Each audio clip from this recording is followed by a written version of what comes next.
this video, I wanted to do something different. I wanted to put up a poll and find out what your guys' worst fear was in the garden. Was it one of the things that I put up or something else in the comments? Mold growth won by an absolute landslide. I mean, it's not even close. So today I want to get into specifically why is it such a crazy threat and why are so many people afraid of mold. First couple things I'm going to get into have to do with what conditions it grows in and why you have to avoid those conditions and how difficult it can be in different stages of the plant growth.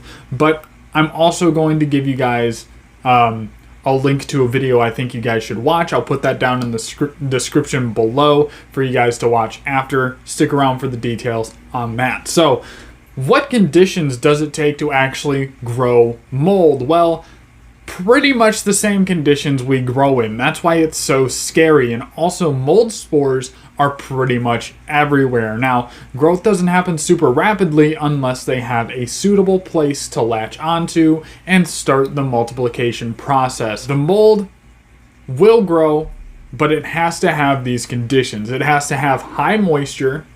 It needs to be moderately warm, but it can also be decently cold, and we'll get into that in a second. We'll talk specifically what ranges this needs to be in.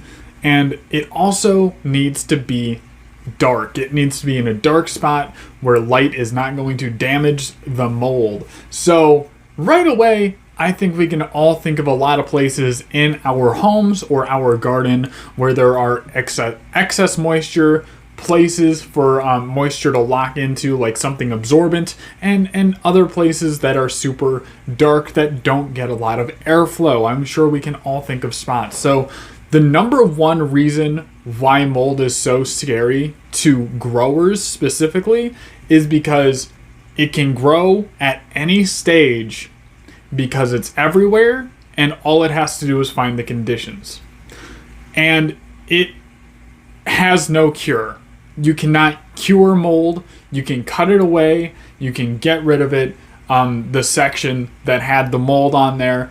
But if you're in a spot like deep flower, where you're like 6 or 7 weeks into flower and you spot bud rot or you spot mold, odds are if you try to disturb that area, mold spores are going to spread even further and get into your buds where it is moist, it is dark, and it is warm or cold, but in our cases most of the time above 60 degrees. Now, what temperatures does it have to be at? When it comes to temperature, mold is growing at 40 degrees Fahrenheit all the way up to 90 degrees Fahrenheit. It's a huge range that mold can be viable in. Why is that important for us?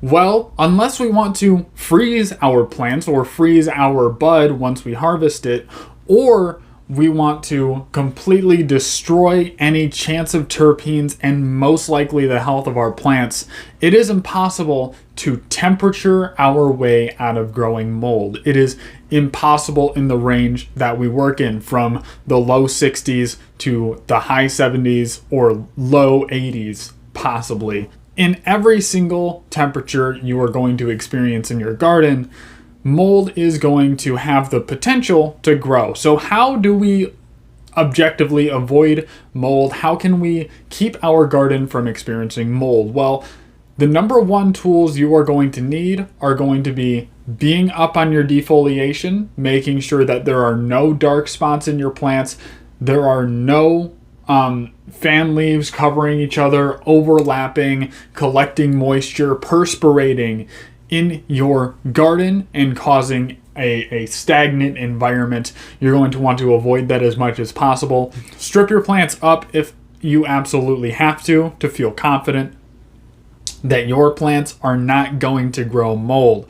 Now, another thing is going to be genetics and knowing your environment. Now, if you grow indoors, you can control the humidity for those bigger, denser buds, those thick packed colas that you can see on some cultivars. However, if you grow outdoors, you're going to want to make sure that you either live in a decently dry environment to where mold is not going to grow, on big bud plants, or you're going to want to find something that has airy and loose nugs simply to help with the survival of your plants through the entire summer and into the fall. I had a very early flowering wedding cake pheno that decided to get extremely thick and bulk up, and the moisture from the buds unfortunately caused the perfect environment for my bud or for my entire plant basically to grow bud rot. So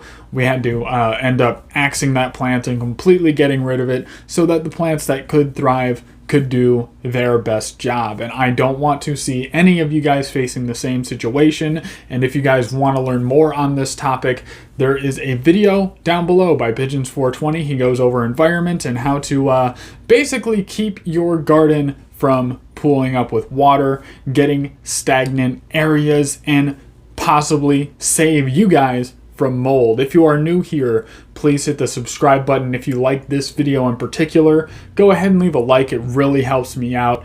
And also, it does a little firework animation and gets all colorful and cool. You should check it out real quick. And hey, if you guys have any other comments, anything I possibly missed in this video, go ahead and leave a comment. I really enjoy your guys' feedback. And until next time, thank you very much.